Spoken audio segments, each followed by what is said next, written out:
नमस्कार व्यूअर्स, मैं हूं अमीश देवगन। रात के 9 बजने को हैं और आप देख रहे हैं सर्वश्रेष्ठ प्राइम टाइम डिबेट शो टक्कर। दिल्ली के जंतर मंतर पर 8 अगस्त को प्रदर्शन हुआ। इस दौरान एक समुदाय के खिलाफ नारेबाजी की गई। इस प्रदर्शन में सुप्रीम कोर्ट के जाने माने वकील अश्विनी उपाध्याय भी शामिल थे, जिसके बाद आम आदमी पार्टी ने इस घटना के लिए गृह मंत्री अमित शाह को जिम्मेदार ठहरा दिया, तो ओवैसी ने मुसलमानों की सुरक्षा पर ही सवाल खड़ा कर दिया। हालांकि अश्विनी उपाध्याय ने आरोपों से इंकार किया है। यही नहीं, दिल्ली पुलिस ने अश्विनी उपाध्याय समेत 6 लोगों को गिरफ्तार भी कर लिया है। लेकिन बड़ा सवाल यह है कि कौन दिल्ली का माहौल बिगाड़ना चाह रहा है। आज इसी मुद्दे पर होगी जोरदार बहस। दिल्ली में हेट स्पीच का निर्देशक कौन है? आज सीएनबीसी आवाज की टक्कर में, यानी मंगलवार के एडिशन में, ट्यूसडे के एडिशन पे, इसी पे होगी सीधी बात।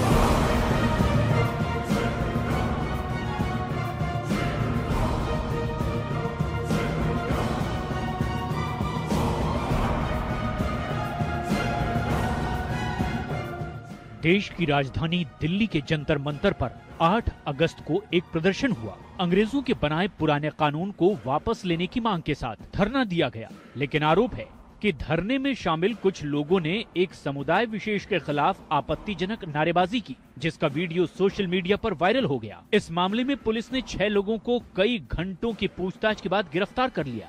एफआईआर दर्ज किया था 8 तारीख को। उसमें एक पर्टिकुलर संप्रदाय है, उसके खिलाफ कुछ टिप्पणियां कुछ लोगों ने की थी। इस तरह का एक वीडियो सामने आया था।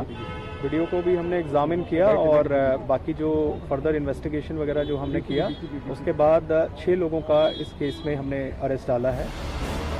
लेकिन अब इस मामले में जमकर आरोप प्रत्यारोप हो रहे हैं।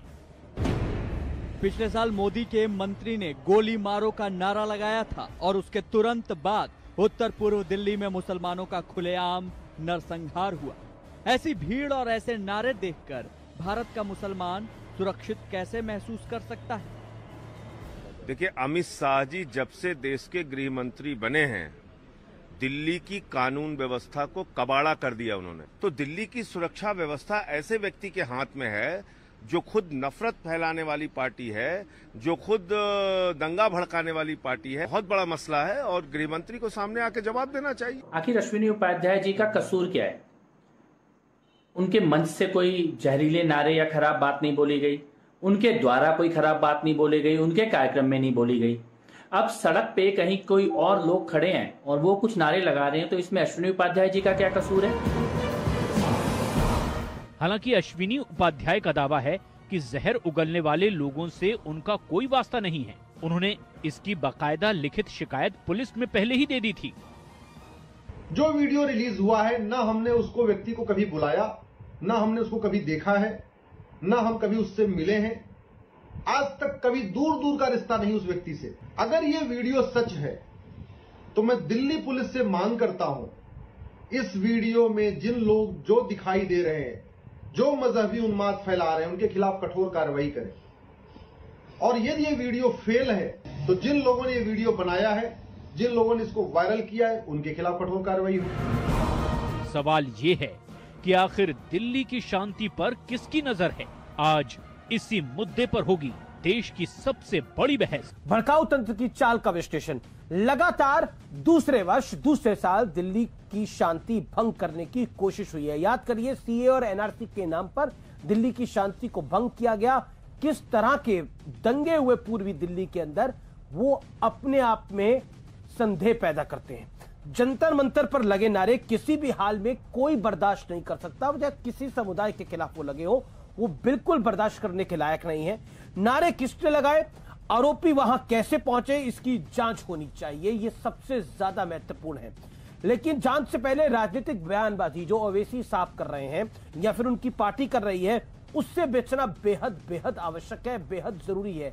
याद करिए, ओवैसी साहब के छोटे भाई या फिर वारिस पठान के नारे किस तरह के थे, उसको किसी को बताने की आवश्यकता नहीं है।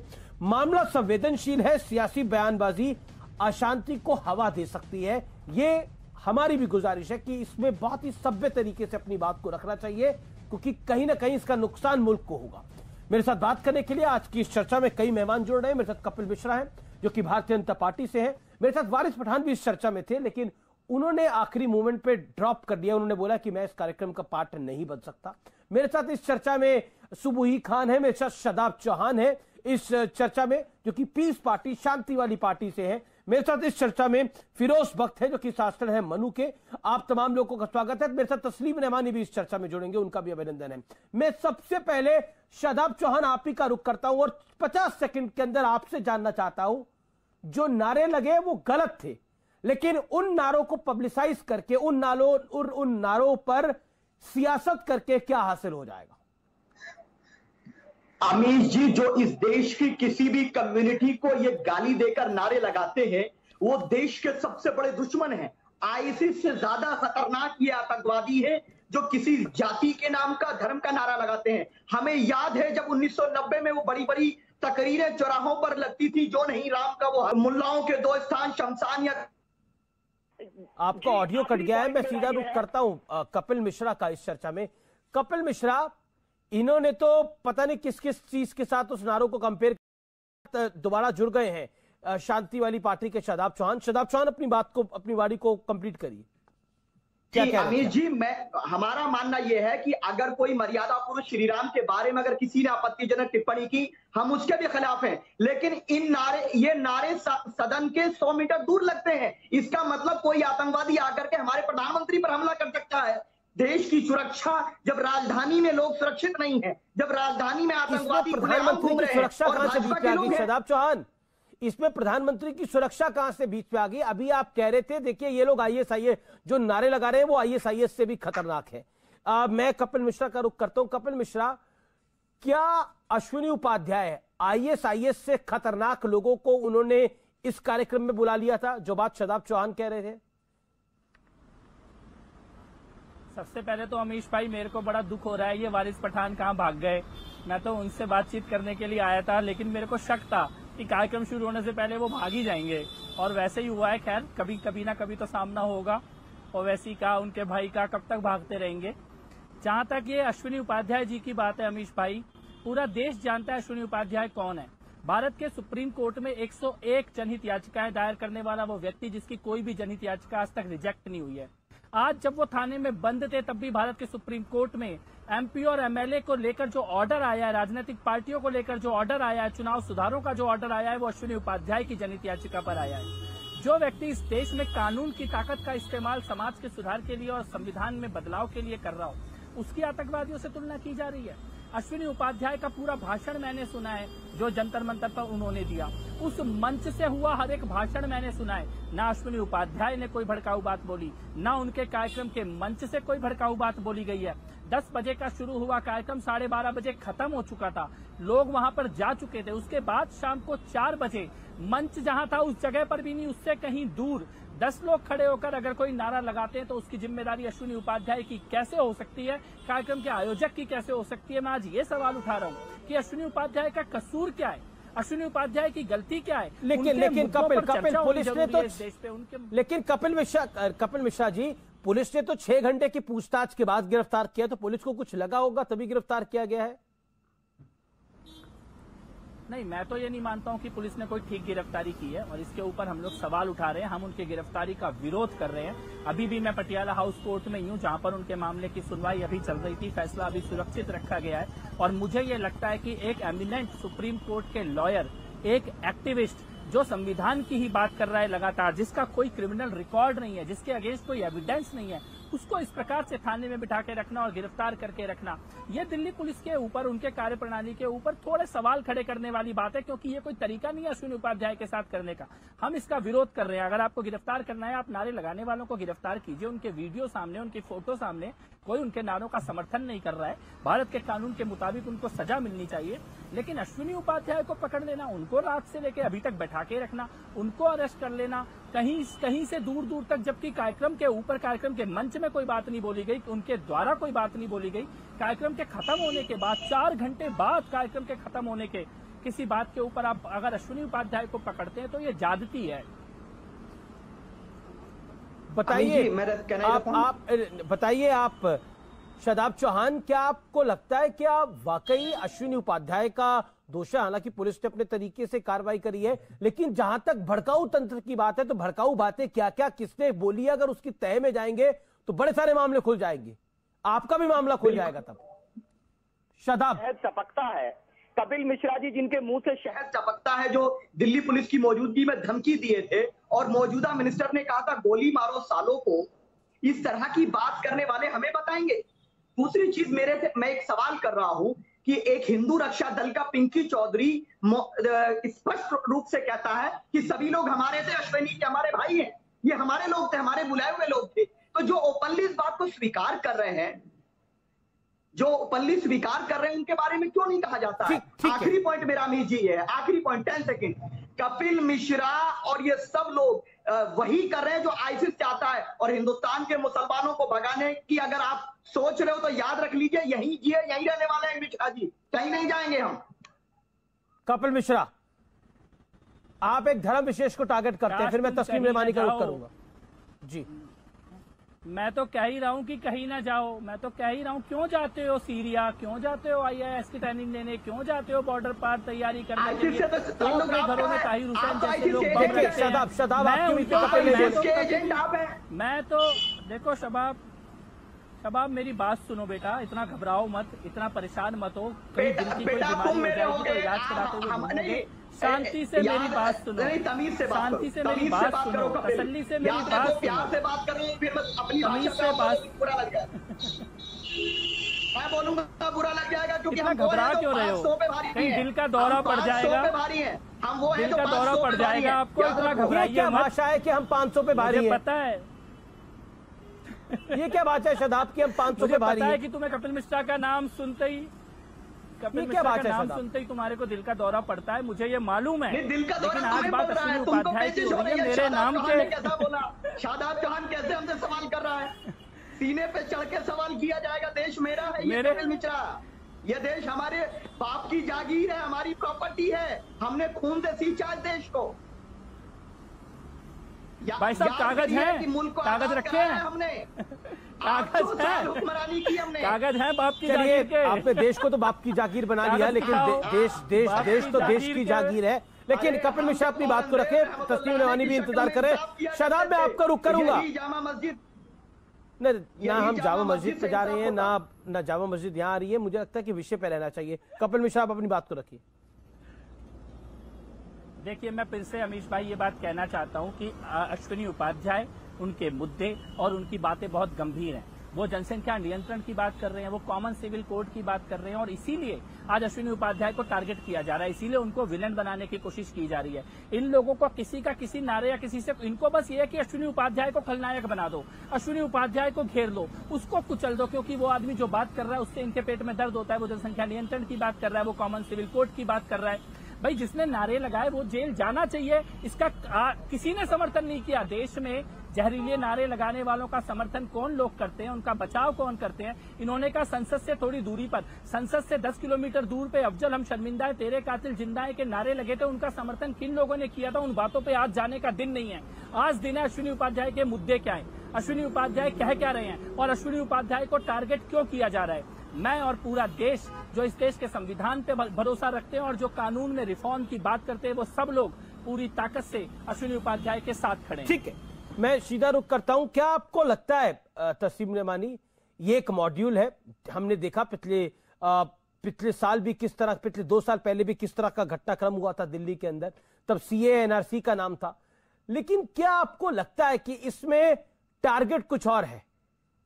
देखिए, ये जो कुछ हुआ इतवार के दिन, ये कोई पहला वाकया तो है नहीं। इस तरह के नारे मुल्क में मुख्तलिफ मकामात पर इस किस्म के जो ये रेडिकलाइज राइट विंग के लोग हैं, RSS के एफिलिएट्स, ये लगाते ही रहे हैं, मुख्तलिफ जगहों पर लगाए गए हैं। नहीं, उनका कोई प्रूफ है? आपने RSS का नाम दिया, RSS का कोई प्रूफ है कि RSS के लोग थे वो? RSS का नाम सुनते ही आपको बड़ी परेशानी हो जाती है, मुझे मालूम है। नहीं, मुझे तो मेरे को तो हर बात पर परेशानी होती है जो गलत होती है। मेरी परेशानी तो गलत बात पर होती है। जी, मुझे मालूम है, आप भी कभी ना कभी गए होंगे शाखा में, तो आपका तो आप क्लोज टू हार्ट है, तो कोई इशू नहीं है।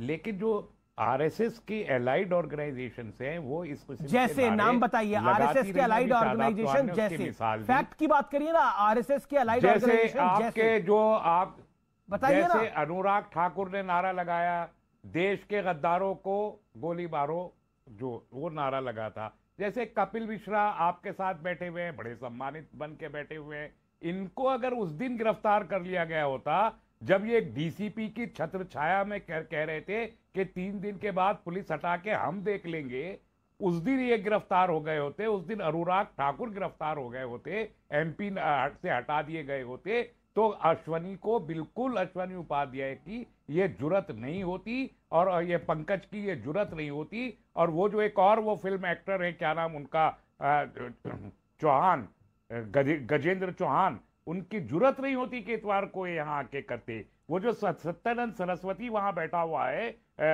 मसूरी डासना में, वो जब प्रोफेट की शान में गुस्ताखी कर रहा था उस दिन गिरफ्तार हो गया होता तो आज ये किसी की जुर्रत ना होती ये करने की। आज हुई है, हम कहते देर आया दुरुस्त आया। मैं दिल्ली पुलिस को इसके खिलाफ रहा हूं हमेशा, लेकिन आज मैं उनको अप्रिशिएट करता हूं इसलिए कि उन्होंने चंद घंटे में कार्रवाई की। हालांकि तो कपिल मिश्रा गिरफ्तार हो जाने चाहिए थे, गजेंद्र चौहान गिरफ्तार हो जाने चाहिए थे, अनुराग ठाकुर पे कार्रवाई हो जानी चाहिए थी, ये आपका फलसफा है। बिल्कुल होनी चाहिए थी। अकबर अवैसी ने एक बात कही, हमने कंडेम किया, गलत बात कही थी, हमने कंडेम किया, वो जेल गया, उस पर मुकदमा बना, आज भी चल रहा है मुकदमा, सजा होनी चाहिए। मैं साफ कहता हूं, अगर वारिस पठान ने वो जुमला कहा था उसको जेल जाना चाहिए, सजा होनी चाहिए।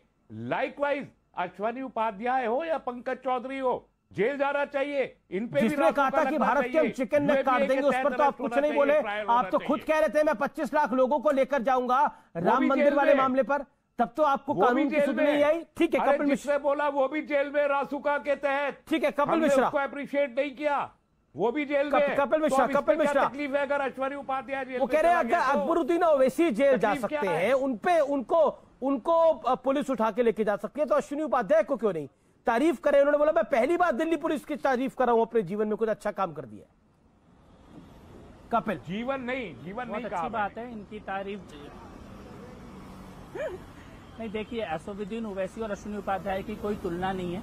ओवैसी जिस प्रकार की भाषा बोलते हैं, जिस प्रकार के काम करते हैं, कमलेश तिवारी की मृत्यु पे उनका जो बेहुदा डांस था वो पूरे देश ने देखा। और अश्विनी उपाध्याय भारत के सुप्रीम कोर्ट में खड़े होते हैं, वहां पे खड़े होकर जनहित याचिकाओं के माध्यम से समाज और देश में बदलाव की बात करते हैं।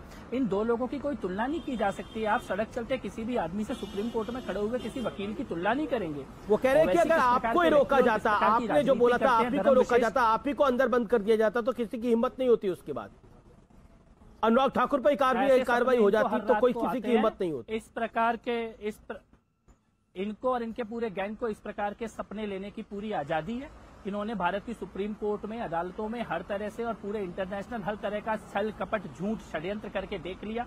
ना ये कपिल मिश्रा का कुछ बिगाड़ पाए, ना ये अश्विनी उपाध्याय का कुछ बिगाड़ पाएंगे, क्योंकि हम सत्य के साथ खड़े हैं, हम कानून के साथ खड़े हैं और अपने अधिकारों की बात कर रहे हैं। और आपकी बदकिस्मती अभी बहुत लंबी चलने वाली है, आपकी बदकिस्मती बहुत लंबी चलने वाली है, आपकी बदकिस्मती बहुत लंबी चलने वाली है। देखते हैं आपकी बदकिस्मती अभी रहेगी। मुझे लग गया है, अपनी किस्मत में, आपने अपनी किस्मत बदकिस्मती के दिन आपके लग गए, अपनी किस्मत में आपके दिन लग गए हैं। आतंकियों का साथ देना आपने अपनी किस्मत में लिखा है, झूठ का साथ देना आपने अपनी किस्मत में लिखा है, आपने झूठ और आतंकियों का साथ देना अपनी किस्मत में लिखा है। इसीलिए आपकी बदकिस्मती के दिन आए हैं। झुकने की मेरे को मत डराओ, मेरे को डराओ मत, मेरे को मत डराओ, क्योंकि टीवी पे ये भाषा बोलने वाले बहुत मैंने देखे। क्या करोगे, क्या करोगे तुम देख लो। अरे जेल जाओगे और क्या कर रहा है, जेल जाओगे, जैसे लोग जेल बैठे हैं, ताहिर हुसैन जैसे जो लोग बैठे हैं उनका समर्थन करने वाले लोग आप जैसे लोग हैं। ताहिर हुसैन जैसे लोगों का समर्थन भी बाहर आने वाला है, जमानत होके, बेफिक्र रहो। तुम्हारे झूठ तो यानी कि आप ताहिर हुसैन का समर्थन कर रहे हो इस चैनल पे, ताहिर हुसैन का समर्थन कर रहे हो इस चैनल पे। एक बात बोलो, तक का टिकट नहीं मिल पाएगा, पूछ रहा हूँ, चाहे जितना कोशिश कर लो। ताहिर हुसैन का समर्थन कर रहे हो क्या इस चैनल पे? ताहिर हुसैन का समर्थन कर रहे हो क्या इस चैनल पे? डंके की चोट पे पूछ रहा हूँ, कर रहे हो तो तुम आतंकवादी हो, गद्दार हो, नमक हराम हो, और तुम भी ताहिर हुसैन की तरह जेल में जाओगे। ताहिर हुसैन का हर समर्थन करने वाला आतंकवादी है, ताहिर हुसैन का समर्थन करने वाला गद्दार है, ताहिर हुसैन का समर्थन करने वाले कुचले जाएंगे, ताहिर हुसैन का समर्थन करने वाले जेल में जाएंगे। और तुम्हारी ये गालियां मेरा मेडल है। मैं खुश होता हूं जब तुम गाली देते हो, तुम्हारे जैसे देशद्रोही और आतंकी जब गाली देते हैं तो मुझे खुशी मिलती है। मेरा मेडल है, तुम्हारी गालियां मेरा मेडल है, तुम्हारी गालियां मेरा मेडल है, तुम्हारी गालियां मेरा मेडल है, तुम्हारी गालियां मेरा मेडल है, तुम्हारी गालियां मेरा मेडल है, क्योंकि तुम और तुम्हारे जैसे देशद्रोही लोग कपिल मिश्रा से डरते हैं, कपिल मिश्रा को गाली देते हैं, अश्विनी उपाध्याय से डरते हैं, अश्विनी उपाध्याय को गाली देते हैं, क्योंकि तुम्हारा जो सपना इस देश को तोड़ने का है, हिंदुओं के खिलाफ काम करने का है, उसके रास्ते में दीवार बन के खड़ा है कपिल मिश्रा। तुम्हारी ये बेहूदगी, तुम्हारी ये गाली मेरा मेडल है, याद रखना ये मेरा मेडल है, इसको मैं गर्व से, तुम्हारी गालियों को मैं गर्व के साथ स्वीकार करता हूँ। तुम्हारी हर एक गाली को मुझे गर्व होता है कि तुम्हारे जैसे लोग जब तड़पते हैं, जब खिसकते हैं, जब चिल्लाते हैं तो कपिल मिश्रा को गाली देते हैं। ये मेरा गर्व है, ये मेरा गर्व है, तुम्हारी ये गालियां मेरा गर्व है। तुम्हारे लिए मैं नीच हूँ क्योंकि तुम्हारे लिए ताहिर हुसैन महान है, लेकिन तस्लीम रेवानी अफजल गुरु महान है। आप ताहिर हुसैन के समर्थन में कैसे आ सकते हैं? जिस व्यक्ति के घर पर, जिस व्यक्ति के घर पे तेजाब मिला हो, जिस व्यक्ति के घर पे पत्थर मिले हो, अगर आप अश्विनी उपाध्याय के घर पर तो कुछ मिला नहीं है, उन्होंने तो खुद नारे भी नहीं लगाए, पुलिस ने उनको गिरफ्तार कराया, आगे कोर्ट अपनी कार्रवाई करेगा, जिस पर सबका सम्मान है, जिसका सबको भरोसा है। लेकिन ताहिर हुसैन जिसके घर से सब कुछ मिला, आप उसके समर्थन में खड़े हो जाते हो तो आपका अपना पॉइंट कमजोर हो जाता है ना। ताहिर हुसैन के समर्थन में आप खड़े हो जाते हो, जिस व्यक्ति के घर पे तेजाब मिला, तेजाब की बोतलें मिली, नोकीले पत्थर मिले और क्या कुछ नहीं मिला, उसके अगल बगल के घर डल गए, जब आप उसके समर्थन में खड़े जाते हो तो आप तो वीक फुट पे आ जाते हो ना अपने आप। जमानत देने वाला है जिसने मैक्सिमम, अरे जमानत तो सबका अधिकार होता है, जमानत मिल जाएगी, लेकिन आरोप थोड़ी बड़े, आरोपों से थोड़ी बड़ी हो जाएगा। उसके घर पे कुछ मिला, उसके मकान पे जो कुछ मिला, उससे जमानत अभी मिली नहीं है ना। अरे ये आप तो वही बात कर रहे हैं कि याकूब मैनन आतंकवादी नहीं था। कमाल की बात है। आपसे कहता हूं कि आप इन सवालों को कहीं इकट्ठा करके रख लीजिए। ताहिर हुसैन की जमानत हो जाए तो अदालत में एक अलग से याचिका डालिएगा। अगर तब तक अश्विनी उपाध्याय की जमानत हो जाए, उन्हीं से डलवा दीजिएगा। और ये सारे सवाल आप अदालत से बाहर रहने वाले, ना ताहिर हुसैन बाहर निकलने वाला और ना तुम ज्यादा दिन बाहर रहने वाले जहरीली सोच के लोगों। चलिए तुम भी ताहिर हुसैन के पास ही जाओगे। तुम्हारी जैसी सोच के लोग बुरहान वानी बनाते हैं, तुम्हारी जैसे सोच के लोग अफजल गुरु बनाते हैं, और तुम्हारी जैसे सोच के लोग कसाब। देखिए मुझे लगता है कि तुम्हारी सोच है जो कसाब पैदा करती है, बुरहान वानी पैदा करती है। मुझे लगता है कि इस विषय पर देखिए टॉपिक पे रहना चाहिए, सब मर्यादित बात करें, मेरा निवेदन है। देखिए इसको अगर आप हिंदू मुसलमान में पूरे बहस को बदल देंगे तो उसका कुछ निचोड़ नहीं निकल के आएगा। मेरे साथ फिरोज बख्त है। फिरोज बख्त साहब, आप तो वहां पे मौजूद थे, आपकी तो आंखों देखी है, आपकी गवाही मैं लेना चाहता हूं इस कार्यक्रम में। आखिरकार क्या हुआ था, जरा संक्षेप में बताइए। हाँ, फिरोज मैं चाहूंगा कि आप जिम्मेदार आदमी हैं, आप चांसलर हैं मनु के, बताइए। हाँ नहीं, बट आई जस्ट वांट कि कोई हैकल ना करे, मैं पूरा वाकया बताता हूं। देखिए जो हमारे उपाध्याय जी हैं, अश्विनी उपाध्याय एक बहुत ही शरीफुन्नफ्स आदमी है, मैं उनको काफी रोज से जानता हूं। अभी मैं इनको सुन रहा था, कपिल मिश्रा को, ये भी उनको जानते हैं, लेकिन उनसे पहले से मैं इनको जानता हूं, उपाध्याय जी को। इनका एक मेरे पास नोट आया कि इस तरह से एक देश को जोड़ने की एक आंदोलन वो चला रहे हैं, सबको जोड़ने की, वो मीटिंग में आ पाई है। तो मैं 10 बजे पिछले संडे 8 अगस्त को वहां उनके स्टेज पे पहुंच गया। बोलने वाले बहुत थे, मुझे भी बोलना था, लेकिन इत्तेफाक से वक्त की कमी रह गई। हो सकता है मैं बोलता तो जिन लोगों ने जहर उगलाया वहां रोड पे, मेरी बात सुन के शायद वो अपने को सुधार लेते, नहीं करते।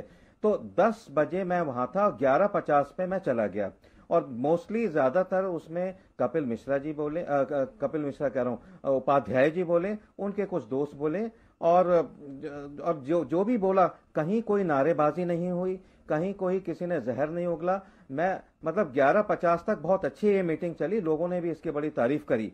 और उसके बाद जब 11:50 पे उन्होंने ऐलान कर दिया था उपाध्याय जी ने कि अब ये पुलिस ने हमारे वो हटा दिए हैं माइक्स जो हैं, अब आप सब लोग अब शांति रूप से घर चले जाइए। तो सब लोग घर चले गए, तकरीबन 12 बजे तक वो भी घर चले गए। 11:50 पे तो मैं आ गया था, फिर बारिश आ गई। तो ये जो एक इनके खिलाफ एक महाज खड़ा किया है कुछ लोगों ने, एक लॉबी है जो कपिल जो इनके खिलाफ हैं उपाध्याय जी के, अश्वनी उपाध्याय जी बड़ा अच्छा काम कर रहे हैं। मैं एक बात कह दूं अमीश जी, ये जो उपाध्याय हैं, जेल चले गए वो law breaker, he is a law maker. ये सुनिए मेरी बात सुनिए। ये जो सिविल कोड है, कॉमन सिविल कोड, उसकी बात कर रहे हैं, ये पॉपुलेशन कंट्रोल की बात कर रहे हैं। अंग्रेजों के जमाने के जो बहुत घिसे पिटे और गलत किस्म के कानून हैं जो कि हम सब के आपके हमारे खिलाफ हैं। ये नारे किससे लगा दिया आकर? इन्होंने पुलिस वालों से भी रिक्वेस्ट की। फिर ये नारे कहां से लगे? कितने बजे नारे के? आपकी जानकारी के अनुसार ये नारे कितने बजे लगे? बता रहा हूँ, ये नारे मेरी जानकारी के अनुसार 3 या 4 बजे के बीच में लगे। 8-10 लोग, मेरा ख्याल ये है, देखिए बहुत सा ये सरकार के खिलाफ कुछ ऐसा भी सिलसिला चला रहे हैं लोग जो एंटी गवर्नमेंट, एंटी मोदी हैं, कि भगवा कपड़े पहना करके कुछ लोगों को सामने ले आते हैं और वो जो है इस तरह के नारे लगाते हैं। उन नारों के साथ कोई नहीं है, ना कपिल मिश्रा है, ना अमित, ना अमीश जी हैं, ना मैं हूं, और ना ही हमारे तस्लीम रहमानी है। वो खतरनाक नारे थे। भारत बहुत अच्छा मुल्क है, यहाँ साझा विरासत से हम रहते हैं, गंगा जमनी तहजीब से रहते हैं। उन नारों के साथ कोई नहीं है। लेकिन ये मैं कहना चाहूंगा बबांगे दहल और डंके की चोट पे कि पुलिस से भी रिक्वेस्ट करना चाहता हूं, अगर पुलिस वाले, अगर डीसीपी उस मल्होत्रा साहब मेरी बात सुन रहे हैं, उनको फौरन से पेशतर छोड़ दीजिए। जो आपको इंक्वायरी करनी है उपाध्याय जी के खिलाफ, जो भी करना है, उपाध्याय ने जो भी कुछ बोला उसमें कोई भी चीज ना तो एंटी मुस्लिम थी, ना एंटी नेशनल थी। देखिए ये तो तस्लीम रहमानी, के लिए फिरोज बख्त अहमद को तो, कपिल मिश्रा बने रहिए हमारे साथ, फिरोज बख्त अहमद को तो साजिश की बुआ रही है, कह रही है कुछ लोगों को भगवा कपड़े पहनाकर इस तरह के नारे लगवा दिए जा सकते हैं। वो कह रहे हैं कि जब तक मैं वहां पे था 1 घंटे 50 मिनट तक, तब तक कोई इस तरह के नारे नहीं लगाए गए थे। अश्विनी उपाध्याय ने ये नारे लगाए हैं, इसकी तो कोई तकरीर नहीं कर रहा, और हमने विजुअल में भी नहीं देखा। अगर उन्होंने नारे लगाए होते तो तस्वीरों में होता वो। अमीश, एक बात मैं सबसे पहले अर्ज कर दूं कि जो ब्रिटिश लॉ है, ब्रिटिश लॉ के खिलाफ हम भी हैं। अश्विनी उपाध्याय से मेरी 10 बार डिबेट हुई है, आपके चैनल पे भी हुई होगी, दूसरे चैनल्स पे भी, यूनिफॉर्म सिविल कोड पे भी, पॉपुलेशन पे भी। और आपको मालूम है मैं पॉपुलेशन कंट्रोल का हामी मैं भी हूँ कि कानून आना चाहिए, यूनिफॉर्म सिविल कोड पर ड्राफ्ट आना चाहिए, ब्लूप्रिंट आना चाहिए, उस पर बहस होनी चाहिए, इसका भी मैं हामी हूँ। तो हमारी खूब बहस हुई है, टेलीविजन पे भी, टेलीविजन के बाहर भी हुई है।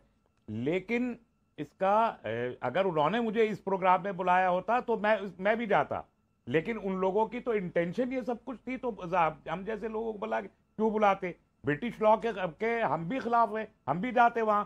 लेकिन एक बात याद रखिए कि नूरी फाउंडेशन ने जब बंबई में एक इजलास बुलाया था और वहां पर हंगामा हुआ और वहां पर डिस्टर्बेंसेस हुए, तो वो डिस्पर्सिंग मॉब था जो जिसने वो सारा डिस्टर्बेंस किया था, तो केस नूरी फाउंडेशन के खिलाफ बना था। लोग नूरी फाउंडेशन के ओहदेदारान उसमें गिरफ्तार हुए थे, ऑर्गेनाइजर्स उसमें गिरफ्तार हुए थे। और ये पुलिस का कानून है कि डिस्पर्सिंग मॉब भी जी अगर वायलेंट हो जाता है या कोई गलत एंटी नेशनल एक्टिविटी करता है तो ऑर्गेनाइजर उसका जिम्मेदार होता है। और ऑर्गेनाइजर अश्विनी उपाध्याय थे।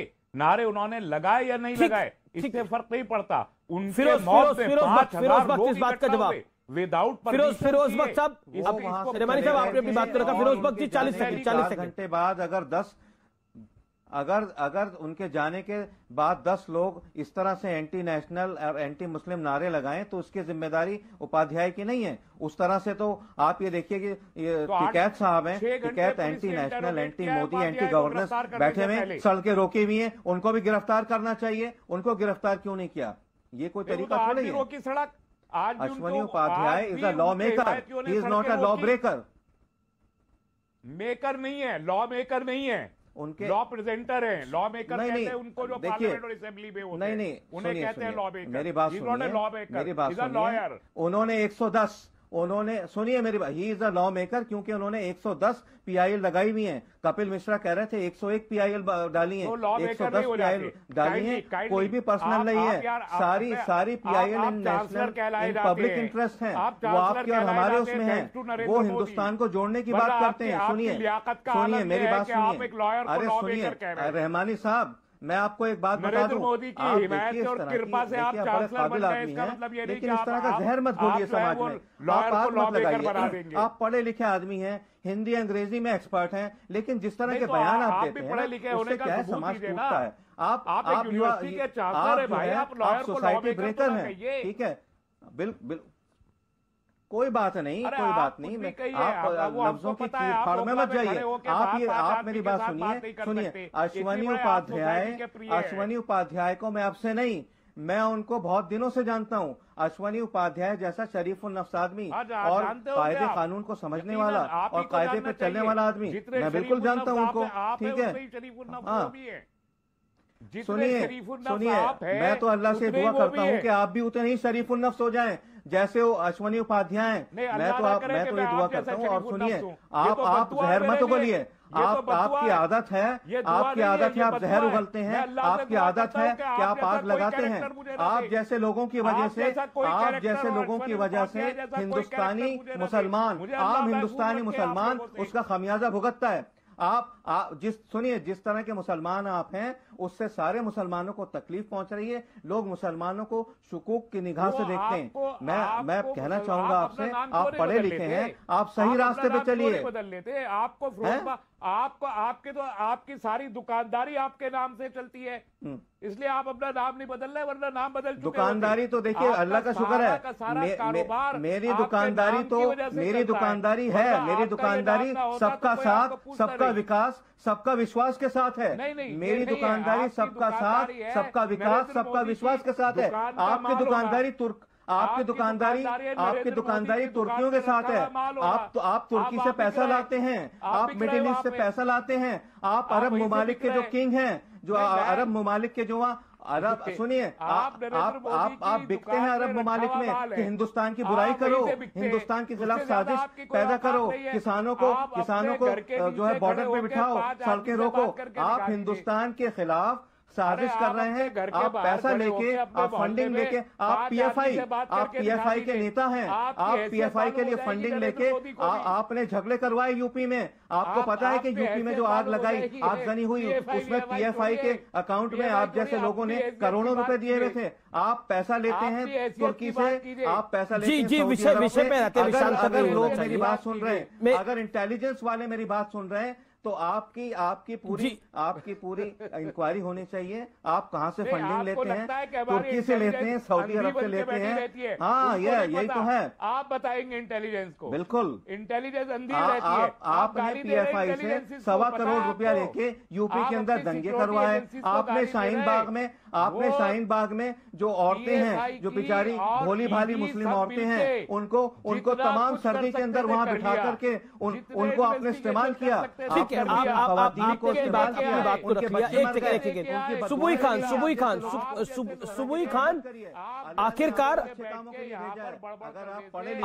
भड़काऊ तंत्र का जिम्मेदार कौन है? सुबुई खान, एक सेकंड, सुबुई खान को सुन लेते हैं।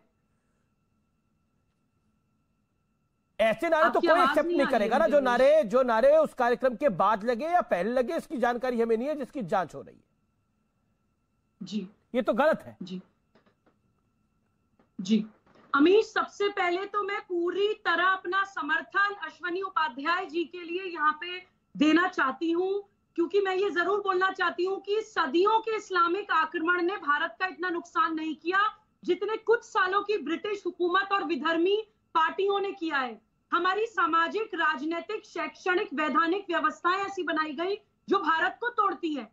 अश्वनी उपाध्याय जी ने 5 काले कानूनों को हटवाने की मांग करी, कोई गुनाह नहीं कर दिया उन्होंने, लेकिन उनका एक बहुत बड़ा दोष है कि वो हिंदू है। इस देश में हिंदू होना आज की डेट में अपराध है।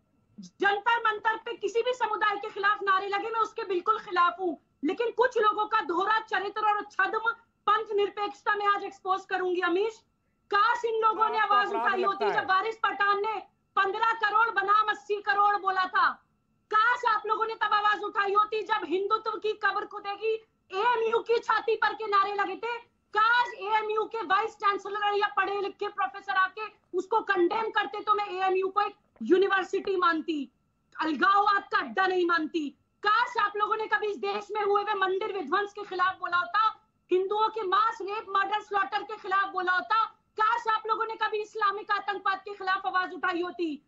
आज आपने बोला कि यति नरसिम्हानंद जी ने प्रॉफिट मोहम्मद की बेइज्जती करी। आप शायद ये भूल गए हैं कि उसी दासना मंदिर के साधु नरेशानंद सरस्वती जी के ऊपर हमला हुआ है। उनका गला उस पर आप एक शब्द नहीं बोल सकते, लेकिन वो भी आया था इतवार को। हिम्मत नहीं है अपनी जिंदगी की आखिरी सांसें गिन रहे हैं वो, के खिलाफ बोलने की, उसके खिलाफ आप लोग आवाज नहीं उठाते। आप में दोहरा हिम्मत नहीं है चरित्र सर मत बोलने की। दिखाइए देश को, गलत को गलत बोलिए। ठाकुर के खिलाफ एक बोलने की साधु हिम्मत अपनी नहीं है, जिंदगी की आप में आखिरी उस जानवर सांसें के गिन खिलाफ रहा बोलने की हिम्मत है, नहीं है, उसके लिए लेकिन आपके आप मुंह से इस्लाम एक को लफ्ज बदनाम एक करने के लिए अल्फाज नहीं झूठा फूटता चोला है। उतार दीजिए। आप देश जानता है कि आप मुसलमान नहीं है, देश को देश जानता है कि आप दोहरा मुसलमान चरित्र नहीं है। देश को मत दिखाइए, दोहरा चरित्र मत दिखाइए। आपका एक चरित्र साधु सब अपनी जान चुके जिंदगी हैं, की आखिरी आपका सांसें गिन चरित्र रहा है, बेनकाब हो उसका चुका है, फर्क नहीं पड़ता आपका आपके चरित्र ऊपर, बेनकाब हो चुका है, आपके ऊपर नारों का फर्क पड़ता है। आपका चरित्र बेनकाब हो चुका है कि अनुराग ठाकुर से सवाल नहीं कर सकती आप संघ परिवार के लोगों से सवाल नहीं कर सकती,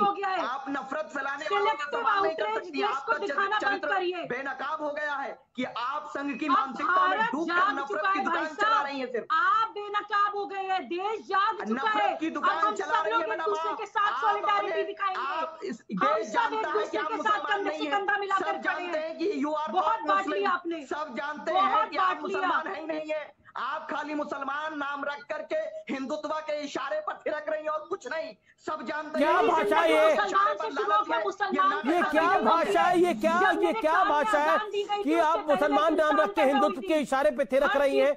एक महिला के लिए इस तरह की भाषा का इस्तेमाल करना शादाब नहीं। एक सेकेंड देखिए, आपको सुबुई खान जो बात कह रही है उस पर आपत्ति हो सकती है, उसको कायदे से आप अपनी आपत्ति को दर्ज कराइए।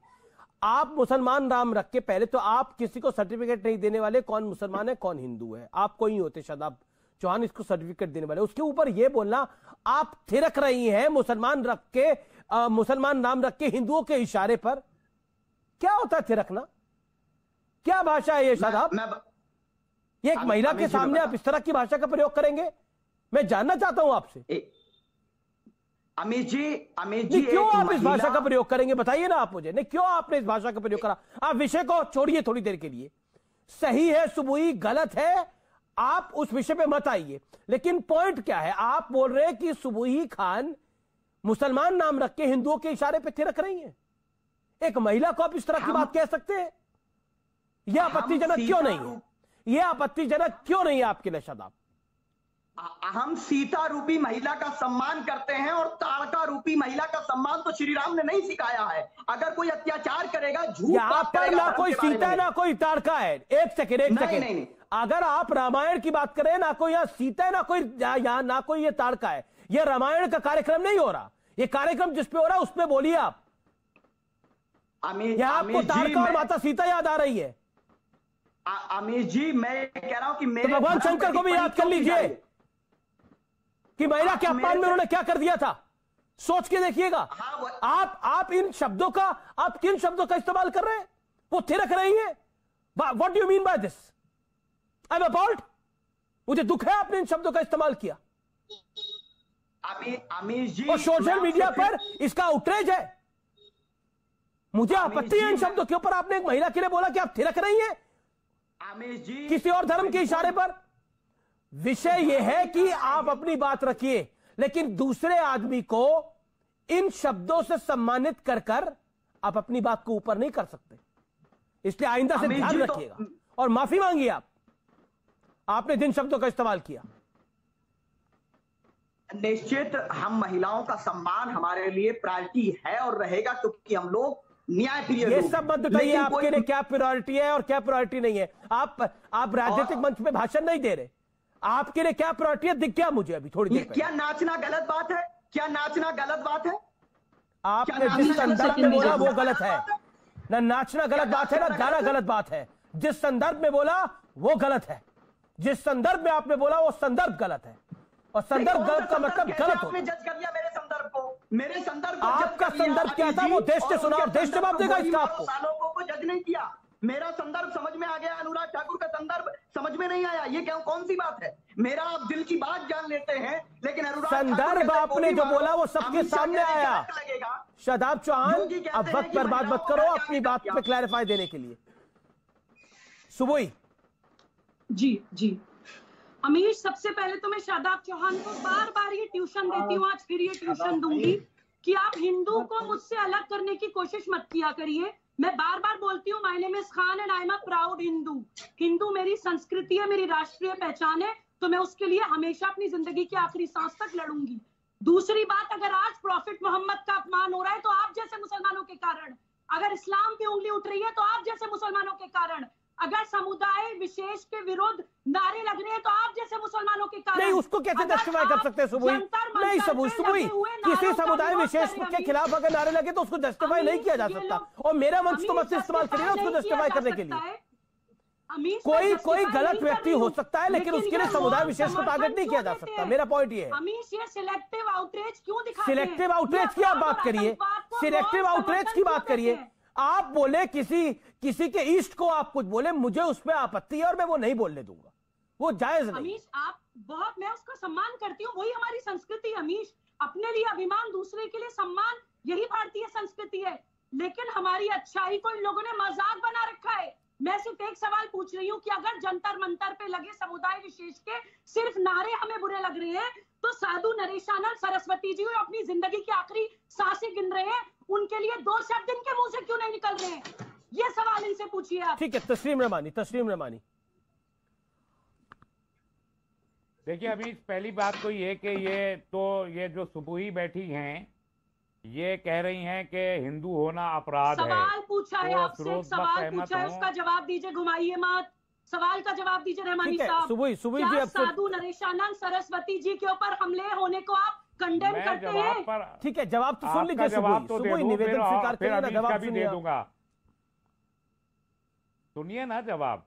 मैंने कहा फिरोज बख्त अहमद हों या ये मोहतरमा सुबुही खान हो, इनको लगता है कि हिंदू होना अपराध है, इसलिए ये लोग अब तक आज तक नाम नहीं बदले और मुस्लिम होने से बड़ा अच्छा मॉनेटरी फायदा अमीश जी मुझे जवाब देने देना, इसलिए भी नाम नहीं, अदरवाइज तो ये एडमिट करते ही। अरे मॉनेटरी फायदा आप उठा रहे हैं। कार्यक्रम में सब लोग साथ नहीं बोलते, मेरे कार्यक्रम में सब लोग साथ नहीं बोलते।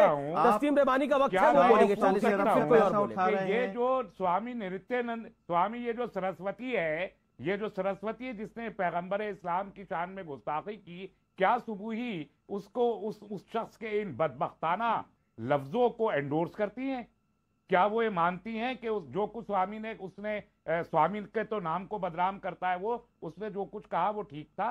क्या इसके अलावा जितने लोग इस किस्म की बातें करते रहते हैं, अनुराग ठाकुर टाइप के लोग, अनुराग ठाकुर ने कब ऐसा बोला? अनुराग ठाकुर ने कब ऐसा बोला? बातों को अनुराग ठाकुर ने कब ऐसा बोला? क्या ये एंडोर्स करती हैं? नहीं, अनुराग ठाकुर ने बोला। क्या बोला? आप अगर भूल गए तो मैं आपके हाफजे में वापस ला दूं। हाँ, क्या बोला? कि देश के गद्दारों को गोली मारो। उन्होंने गोली मारो किसने बोला? पब्लिक बोल रही थी नीचे से। अनुराग ठाकुर का दोष है वो? नहीं, हाँ यही तो, पब्लिक नहीं बोल रही थी, पब्लिक नहीं बोल रही थी, वो खुद ही बोल रहे थे। देश के गद्दारों की बात हो रही है, देश के गद्दारों को फूल माला तो चाहना नहीं चाहिए। देश के गद्दारों के साथ क्या ट्रीटमेंट होना चाहिए? जो पार्टी, वो तो देश के गद्दारों की बात करते हैं, देश के गद्दारों के साथ ट्रीटमेंट क्या होना चाहिए आप भी बता दीजिए। तोड़ने वाली ताकतों को ग्लोरीफाई देश के गद्दारों के साथ ट्रीटमेंट क्या होना चाहिए आप बता दीजिए। पाकिस्तान में मंदिर टूटता है, सुप्रीम कोर्ट 40 लोगों को मुजरिम बना के जेल में डाल देती है और मंदिर के रिकंस्ट्रक्शन का हुक्म देती है। भारत में मस्जिद को शहीद किया जाता है, शहीद करने वाले डिप्टी प्राइम मिनिस्टर बन जाते, होम मिनिस्टर बन जाते, चीफ मिनिस्टर बन जाते, बड़े बड़े। यही फर्क है। हमारे देश अगर दुनिया में तो पाकिस्तान बेहतर आपको लग रहा है, तो मतलब आपको पाकिस्तान बेहतर लग रहा है? हमारी सब पाकिस्तान बेहतर लग रहा है आपको? भारत से कितनी बड़ी स्टेटमेंट दी थी आपने अभी? मुसलमानों को गाली देने वाले बेहतर लग रहा है भारत से? यहाँ पर सम्मानित करार पाते हैं, यहाँ मंत्री बनते, लेकिन उससे पहले आपने वही नहीं, वो नहीं देखा, वो जिस मस्जिद को आप बाबरी मस्जिद कहते थे, वो भगवान रामलला के मंदिर को तोड़ के ही बनाई गई। फर्क है, वो रामलला के मंदिर को तोड़ के ही बनाई गई। सारी दुनिया में कहीं ऐसा नहीं होता। सारी दुनिया, आपको लगता है पाकिस्तान भारत से बेहतर है? आपने अभी बोला मैं भारत, आपने पाकिस्तान का कंपैरिजन भारत के साथ करा, पाकिस्तान बेहतर आपको लगता है? क्या वहां कितने %? एक सेकंड, एक आंकड़े, एक आंकड़ा बता दीजिए ना। वहां आजादी के समय 1901 सेकंड सर, आपने जिस मुल्क को बेहतर बोला, जो मुल्क आपको बेहतर दिख रहा है, एक सेकंड सुनिए बात रहमानी साहब। सुप्रीम कोर्ट ने वहां के कुछ भी क्या हो, मेरी नजर में भारत बेहतर है। पाकिस्तान बेहतर नहीं होगा मेरी नजर में कभी। मैं साफ पूछ रहा हूँ। दूसरी बात एक सेकेंड मेरे को एक रहमानी साहब इतने उत्तेजित और नाराज क्यों हो रहे हैं? आप ही ने बोला ना पाकिस्तान बेहतर है, तो पाकिस्तान बेहतर जिस आंख से आपको लगता है, मैं जिस मुंह से आपने बोला पाकिस्तान बेहतर है, मैं सवाल पूछ रहा हूं आपसे। मैंने जुर्म किया, रहमानी साहब अदालत कहती है नहीं ये मुजरिम नहीं है। एक सेकेंड भाई साहब सुन लीजिए, ऑडियो को डाउन कर रहा हूं आपके। सवाल सुनिए, इत्मीनान से सुनिए, जल्दबाजी क्यों है? आपने बोला पाकिस्तान बेहतर है, देखिए वहां की सुप्रीम कोर्ट क्या कर देती है। आप मुझे बताइए भारत में कितने, एक सेकेंड ये बताइए, पाकिस्तान में कितने % हिंदू थे जब देश आजाद हुआ, जब देश का बंटवारा हुआ? कितने % हिंदू थे, कितने % सिख थे, आज कितने बचे हैं? बताइए, बेहतर मुल्क के आंकड़े बताइए ना, जो मुल्क आपको आदर्श मुल्क दिख रहा है उसके आंकड़े बताइए। एक भी हिंदू वहां नहीं रहता, अगर एक भी हिंदू वहां नहीं रहता, इसके बावजूद वहां पुराने मंदिर मौजूद हैं। अगर कोई शरीर आदमी वहां मंदिर को आपको पता है तो जेल जाता है। और आपको पता है 47 में 15% हिंदू आबादी थी वहां पर, आज 1.5% से भी कम है, जिसका कोई वालिस नहीं है। लड़की बच्चियों को उठा के चले जाते हैं। कटाशराज मंदिर का हाल आप भूल गए? कटाशराज मंदिर का हाल क्या हुआ? पाकिस्तान के अंदर सिद्धियों की जो कुलदेवी थी उसका हश्र क्या किया गया, वो आप हाल भूल गए? ये पाकिस्तान की वकालत कर रहे हैं मेरे कार्यक्रम में बैठकर, और ये देश की जनता सुन भी रही है उस बात को। कत्ल करके, और फिर आप कहते हैं मेरा मुल्क खराब है, फिर आप कहते हैं मेरा मुल्क खराब है और पाकिस्तान बेहतर है। रहमानी साहब, आपसे उम्मीद नहीं थी। आपको पाकिस्तान बेहतर दिख रहा है भारत से? ना सिख बचे, ना हिंदू बचे, ना कोई बचा वहां पर, और आपको पाकिस्तान बेहतर दिख रहा है, और यहां का सांप्रदायिक सौहार्द आपको बेहतर नहीं दिखता। फिलहाल सीएनबीसी आवाज के टक्कर के ट्यूसडे एडिशन में इतना ही, लेकिन आज का कंक्लूजन यही है, जो बात कही गई वो नहीं कही जानी चाहिए थी। यानी खास तौर पर जो पाकिस्तान के संदर्भ में तस्लीम रहमानी ने बोला वो वाकई गलत है। भारत का कोई मुकाबला पाकिस्तान के साथ नहीं है, और खास तौर पर तब जब पाकिस्तान में हिंदुओं की संख्या आजादी के वक्त जो 15% थी वो आज 1.5% है या नहीं, उस पर भी बड़ा शक है। और जहां तक हेट स्पीच की बात है, वो किसी समुदाय के बारे में भी बोली जाए वो गलत है, गलत है, गलत है। नमस्कार।